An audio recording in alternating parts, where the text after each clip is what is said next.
Oh, maljour à vous tout le monde. En ce moment, je suis pas mal occupé. J'ai un reconfinement à gérer, des droits fondamentaux à détruire, des libertés à supprimer. Du coup, pour Halloween, je vous propose une petite histoire. Est-ce une histoire d'horreur ?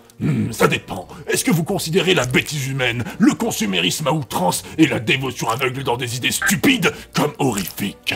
Si oui, cette histoire est une sacrée histoire d'horreur. Et comme Gary a cassé la machine à diapo et que Fanny est pas là pour la réparer, laissez-moi vous la raconter grâce à l'art ancien et mystérieux des petites marionnettes en papier. Notre histoire débute dans les années 60 aux États-Unis. L'activiste Clifford Pruitt est invité dans une émission nommée Le Tout des Shows, et il explique qu'il trouve obscène et inacceptable que les animaux puissent exhiber leurs parties génitales en public. Il annonce lancer une action afin de régler ce terrible problème. Il crée donc la SINA, la Société pour l'indécence des animaux nus. Et comme Cliff était quelqu'un de très présentable, clean et irréprochable sur tous les plans, et ben contre toute attente, on l'a pris au sérieux, surtout dans les milieux puritains états-uniens. Avec cette assoce, il proposera des costumes pour chiens, des caleçons pour chevaux, et même des jupes pour vaches et des pantalons pour kangourous. Ça marche du tonnerre, et il déclare plus de 50 000 membres et plusieurs dizaines de milliers de dons en dollars en à peine quelques années. Les gens commençaient à manifester dans les rues devant la Maison Blanche et les zoos pour faire habiller les animaux. Ils disaient: Vous avez pensé aux enfants? Ces pauvres petits anges victimes d'exhibitionnisme animalier? Mais comment leur expliquer que leurs parents portent des pantalons mais pas leurs chiens? Vous avez pensé aux enfants, bordel de merde?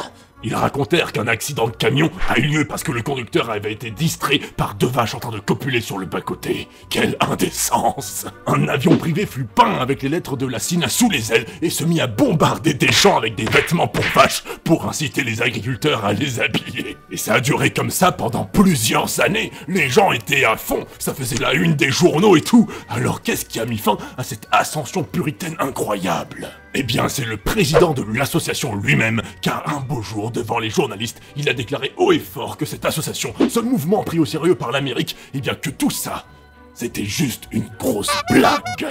Clifford avoue que c'était un énorme coup monté, organisé avec son ami Alan Abel, un homme connu pour ses canulars. Alan a eu l'idée, un jour où il était bloqué dans un bouchon à cause de vaches en train de sexer au milieu de la route. Il a observé la réaction des gens. Des hommes d'affaires étaient morts de rire, des nonnes se cachaient le visage pour ne rien voir, et une femme était folle de rage. Ça lui a donné l'idée de créer un canular sur l'indécence des animaux pour voir les réactions que ça allait produire. Il a donc fait appel à son ami comédien Buck Henry pour jouer le rôle de ce président d'association dont le motto était « La décence d'aujourd'hui et la moralité de demain ». Mais le meilleur, c'est que même après qu'ils aient avoué que c'était une blague, les gens voulaient encore acheter leurs vêtements. Les gens continuaient à vouloir les soutenir et leur envoyer de l'argent pendant 3 ans après la révélation. Alors, qu'avons-nous appris grâce à cette histoire? Que lorsque vous voulez vendre quelque chose et qu'il n'y a pas de marché, il faut créer le marché. Et s'il n'y a pas de besoin, il faut créer le besoin. Mais surtout, nous avons appris que les gens peuvent avaler n'importe quelle connerie tant qu'elle est présentée par quelqu'un d'éloquent, de convaincant et qui présente bien. Et ça, si c'est pas flippant, eh ben je sais pas ce qui pourrait l'être. Sur ce, je vous souhaite un terrible Halloween, en espérant vous revoir bientôt sous de plus mauvaises augures. Et n'oubliez pas que l'enfer est pavé de bonnes intentions. Bon, Gary, t'as trouvé un nouveau stagiaire? Non, parce que ça fait un moment qu'on n'a pas vu Fanny, et si je la payais, eh ben je retiendrais bien ses jours de son salaire. Bah, j'ai trouvé ce gars-là. Mais c'est quoi ça, Gary? Il est même pas mort, c'est n'importe quoi, comment t'as fait pour le ramener là? Bah, je l'ai trouvé dans la rue, il traînait. Mais qu'est-ce que tu racontes? C'est nawak, bon te dégage, je veux plus te voir.